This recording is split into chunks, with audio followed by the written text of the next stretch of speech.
உண்மையில் நடந்த ஒரு சம்பவத்தை உங்களோடு பகிர்ந்து கொள்கிறேன்.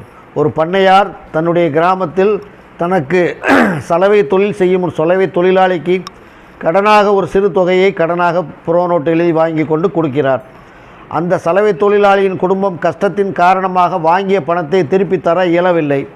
பணத்தை கொடுத்த பண்ணையார் புறநோட்டை வழக்கு மன்றத்தில் வழக்கு போட்டு அவர் மீது ஜப்தி உத்தரவு பெற்றுவிடுகிறார்.